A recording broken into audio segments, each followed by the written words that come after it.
teman-teman ning channel review bablas tanpa batas. Oke, ning channel iki mungkin kali ini menceritakan sejarah Ronggo Savitri Putro pas awal mulanya berdiri dengan facecam seperti ini, dan mungkin ada diselipan klip-klip yang cukup membuat ya gak bosan kalian ya mungkin ya.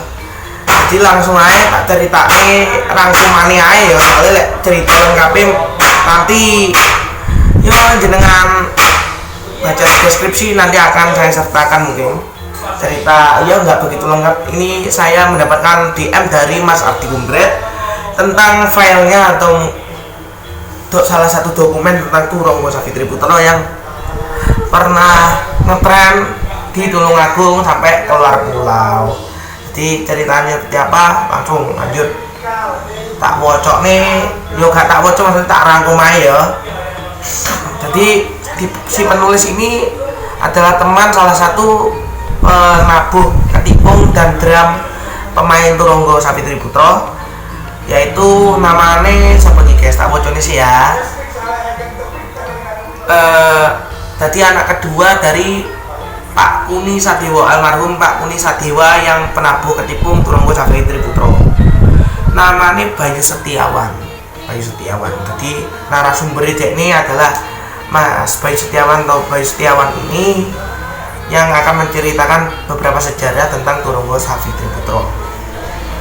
Ronggo Savitri Putro pernah booming di tahun 2000-an, benar. Ronggo Savitri Putro ini pendirinya atau pelopornya ada 3. Ceritanya itu pas minum-minum kopi, itu semuanya tuh minum-minum kopi tiba-tiba ada itu muncul link, nah begitu mungkin. Pas minum-minum kopi tiba-tiba mungkin ada edit link ya, tadi tak nambahan.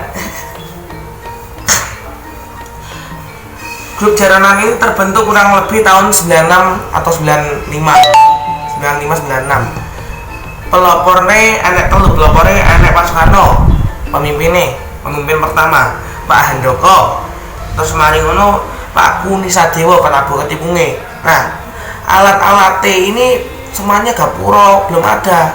Terus kok tiba-tiba ada dari mana? Ini sebenarnya dari bacaan sopir bus Dahlia. Sembarangnya teko DE. Seperti itu. Terus yang ditunjuk jadi pemimpin itu pertama Pak Soekarno, bukan Pak Ambianto loh ya. Ini cerita terus berlanjut. Tanggal 16 Juni tahun 97 baru jaranan ini dipentaskan pertama kalinya di 200 meter arah ke selatan dari perempatan Gluduk yang tahu ya, warga Tulungagung yang tahu. Lambat laun Ronggo Savitri Putro ini diakui di daerah Tulungagung, guys, dan sekitarnya. Mereka mulai diundang di mana-mana, di kota-kota tetangga, pokoknya sudah melanglang buana, wes cukup terkenal. Akhirnya, Ronggo Savitri Putro ini dulu belum punya sembarang guys. Urung tak cerita nih guys. Dulu pemain semuanya itu mencarinya itu ya di desa Gedang Sewu tersebut, dan pemain kebanyakan di Gedang Sewu tersebut kan belum ada jaranan. Nah, jaranannya kemungkinan belum ada jaranan. Nah, jaranannya itu pemainnya itu ikut ke jaranan desa tetangga atau desa sebelah seperti itu. Penontonnya pun cukup banyak guys ya. Ini ada cerita menarik pas pawai jaranan di ning artikel ini. Pas pawai jaranan itu kan ada banyak jaranan grup-grup lainnya yang ikut untuk merayakan hari kemerdekaan Indonesia, Republik Indonesia ke piro guys ya. Pokok pas kemerdekaan Mas itu ini nggak diterangkan ke berapa tahun. Pas itu Savitri Putro mendapatkan nomor 12 pas kamu guys ya. Saya enak di Lampung ini apa sih guys ya. Enak di Lampung ini ya. Di Lampung ini ya ben terang ya. Aku ben ketara. Jadi pas mendapat nomor 12 gitu. Maaf agak pilek. Para penonton itu cuma menanti Ronggo Savitri Putro. Pertama 1, 2, mereka masih menonton tak supaya di tempat itu menanti Ronggo Savitri Putro lewat seperti itu pas nawai tersebut. Nah setelah Turunggo Savitri Putra lewat, grup nomor 12 lewat, nah itu grup Turunggo Savitri Putra itu lewat. Nah semua penontonnya itu katanya itu mengikuti dari belakang, dan akhirnya ya sepi, grup lainnya sepi dan harus bersabar karena di artikel ini seperti itu diterangkan seperti itu. Jadi ya antusiasnya sampai segitunya dari para penontonnya. Nah akhirnya gitu, saya baca lagi, akhirnya tahun 99 ini tahun 99 atau tahun 2000 mungkin ya kejadian ini. Itu berapa tahun Indonesia guys ya, berapa tahun kemerdekaan itu, akhirnya setelah itu Turunggo Savitri Putra beralih ke pemimpinan ke DRS Hambianto atau Pak Hambianto. Nah tahun berapa, mungkin tahun 2000-an itu sudah berpindah tangan ke Pak Hambianto. Setelah itu Pak Hambianto, setelah dipimpin oleh Pak Hambianto, akhirnya Pak Hambianto membawakan jaranan Savitri Putra ini semakin luas. Maksudnya gimana? Pemasukan ke dapur taman, ke CHGB Repot dan sebagainya di Surabaya. Akhirnya Turunggo Savitri Putra tentunya lebih dikenal masyarakat luas, tentunya di luar Jawa, tentunya di Jawa sendiri, maksudnya Jawa sendiri sampai di luar Jawa, seperti itu guys. Jadi ceritanya ya agak ribet juga, agak bersejarah juga, agak panjang juga ceritanya, dan nggak sembarang cerita guys. Agak ribet ya soalnya boleh syuting siang ini resikonya akeh arek sing teriak-teriak ya kuwi. Lanjut back to topic, kembali ke laptop gitu. Akhirnya akeh kaset pita VCD yang terjual hingga ke luar pulau, dan akhirnya sampai sekarang kan banyak sekali fans dari Turunggo Savitri Putra yang di luar Jawa, di Jawa sendiri juga banyak, di Jawa Timur, Jawa Tengah, Jawa Barat, dan di mana-mana pun, bahkan sampai luar negeri pun ada. Saya bilang di Malaysia, di Singapura, dimanapun ada, penjualannya itu luas. Itu VCD-nya saking terkenalnya seperti itu. Bahkan ada satu cerita pas pentas di Malang, katanya pas pentas di Malang itu kan tiketnya ada kurang, tiketnya itu kurang, ada kekurangan, bukan ada kekurangan, maksudnya kurang. Nah saat tiketnya kurang itu saking antusias dari para penontonnya, akhirnya sobekan tiket itu dijual belikan kembali kepada para fans Turunggo Savitri Putra. Dan kaosnya itu kan dulu Savitri Putra katanya itu sempat membuat kaos Savitri Putra, Turunggo Savitri Putra itu diperebutkan kembali. Mereka rela merogoh uang sebesar 400 hingga 500 ribuan seperti itu demi mendapatkan kaos tersebut. Dadi rebutan, dadi primadona Tulungagung biar iki. Jadi seperti itu. Akhirnya kan luas, kaset pita, kaset VCD terjual, banyak dikenal itu, semakin besar grupnya makin dikenal juga. Seperti itu. Misi berikutnya ini kan sang penulis akhirnya kan menelusuri ke beberapa tempat.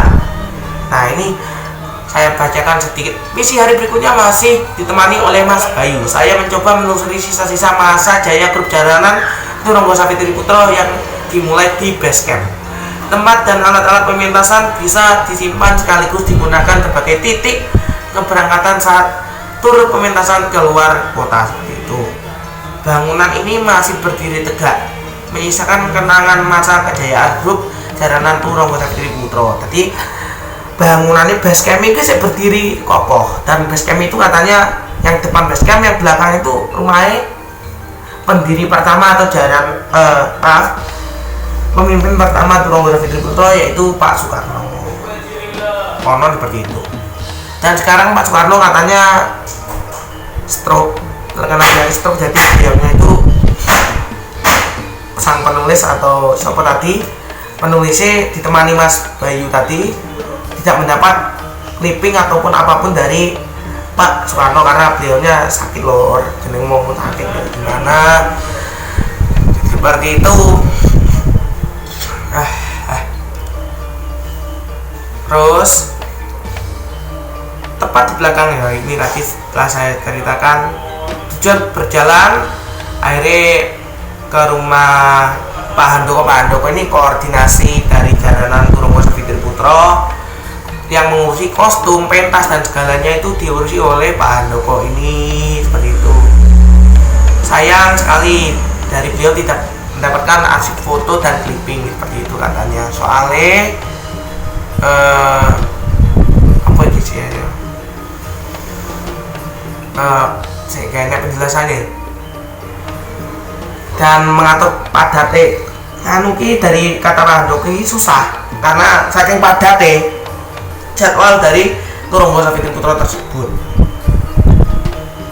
Guntingan majalah pada masa kejayaan Turunggosa Fitriputro dengan berat hati kami meninggalkan kediaman Bapak Handoko tanpa mendapatkan hasil yang maksimal. Yo, sayang sekali guys yo. Hanya cerita masa kesuksesan grup Jaranan Fitriputro yang masih membuat saya semakin penasaran untuk mencari bukti-bukti pementasan pada masa itu. Pencarian narasumber yang lain saya coba lakukan bersama seorang teman yang kebetulan belum lama saya kenal, namanya Hendra. Dia merupakan pemain barongan klasik yang juga terbuka dengan hal baru atau kreasi. Melalui Hendra inilah saya diperkenalkan dengan seorang pembuat barongan klasik bernama Pak Bibit. Sopo sih gak Pak Bibit? Pak Bibit pengrajin barongan klasik sekaligus pembarong pengucing Turunggosa Fitriputro.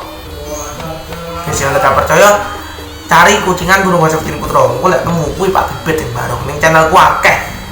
Videonya Pak Bibit enek piro ngono guys ya. Cari aja Pak Bibit ada kok. Lo pernah ikut bagian Turunggosa Fitriputro. Pak Bibit bercerita penari Jaranan masa dulu dan masa sekarang sudah jauh beda. Ya jelas beda loh. Beda Jaranan biyen ku konon. Ini konon lagi. Saat dulunya pentas saya posong ritual. Nah zaman sekarang gak pokok deh barongan tanpa belajar masuk kalangan. Akhirnya ngobrol menonton yang salah-salah nih ngono. Zaman sekarang salah satu protes saya ya, tapi ini pendapat dari saya seperti itu. Akhirnya mereka bergabung dengan grup iki guys ya. Awalnya Pak Bibit grup Jaranan beliau juga berdiri awal mula diminta Pak Soekarno untuk bergabung ke grup Jaranan Fitriputro bersama 4 kawannya yang sebenarnya sudah tergabung di grup Jaranan di daerah Kepatihan Tulungagung. Mau tidak mau akhirnya mereka bergabung dengan grup Jaranan Fitriputro yang belum memiliki penari loh guys. Akhirnya Pak Bibit ini juga salah satu penari dan saksi mata. Sing pengen roh lengkapnya monggo wawancara ke Pak Bibit yang sekarang masih sehat walafiat dan masih nata barongan seperti itu. Di hari terakhir besok aja